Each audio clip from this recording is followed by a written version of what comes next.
This is Catholic Daily Reflections for Friday of the 15th week in Ordinary Time.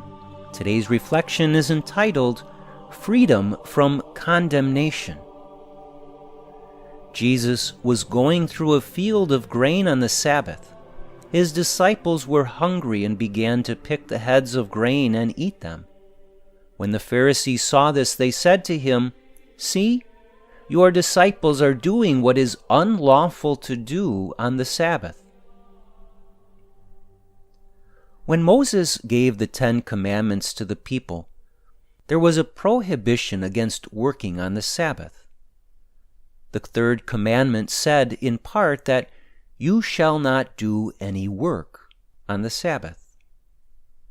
By the time of Jesus, the Pharisees had added much commentary to this law and expanded it to include as many as 39 different forms of work that they believed were forbidden. Included in their list were the practices of harvesting and milling of grain. For that reason, when the Pharisees saw that the disciples were picking heads of grain and rubbing the grain off the husks so that they could eat it, the Pharisees condemned them for violating what they interpreted to be an offense against the third commandment. The first thing we can note from this passage is that the disciples were hungry. They were exceptionally devoted to Jesus and had been traveling with him from town to town so that he could preach the gospel. They had given up occupation, home, family, and income so as to be singly devoted to Jesus and his mission. And as a result of this, they were living in poverty and relying upon the generosity of others. It is in this context that they chose to eat the most humble of foods, grain that they picked as they walked. They didn't complain that there wasn't a hot meal waiting for them at their destination. They were accepting of the many long journeys by foot that they made. They were okay with the fact that they did not get to sleep in their own bed every night. But they did have the basic human need for food, so they picked this grain as they walked to fulfill this basic need of hunger. Though there are many lessons we can learn from this passage, one clear lesson is that of the temptation to judge and condemn others. When we fall into the trap of judging others, there are a few things that are common. First, judging and condemning often is based on perceived wrongs that are inflated and exaggerated. The Pharisees clearly inflated and exaggerated this sin of the disciples. In our lives, judgmentalness almost always makes the perceived sin of another far more serious than it is, if it is sin at all.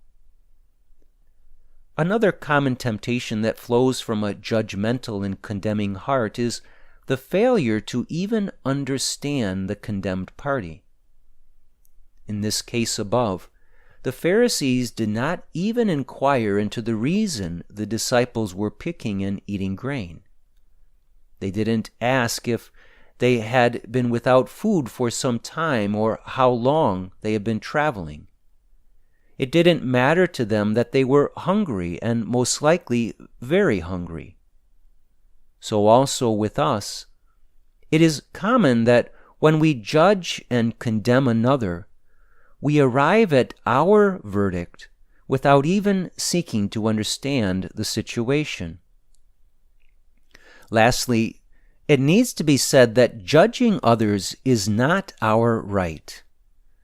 Doing so is usually reckless and caused by our own self-centeredness. God did not give the Pharisees the authority to expand the third commandment into 39 forbidden practices, nor did he give them the authority to apply those interpretations to the perceived actions of the disciples. And God does not give us the authority to judge others either. If another is clearly caught in a cycle of objectively grave sin, we must do all we can to help draw them out of that sin.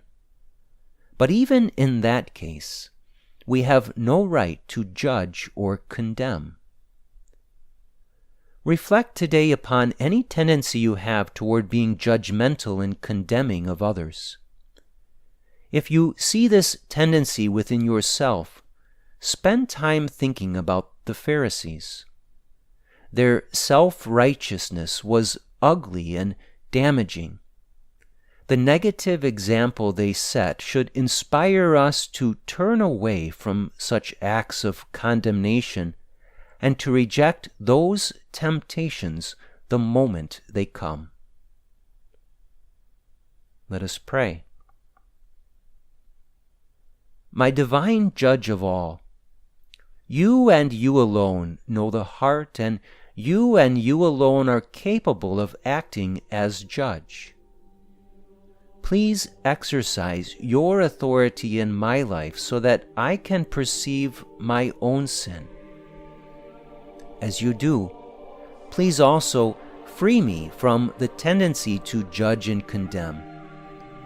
Fill me instead with a heart full of mercy and truth toward all. Jesus, I trust in you.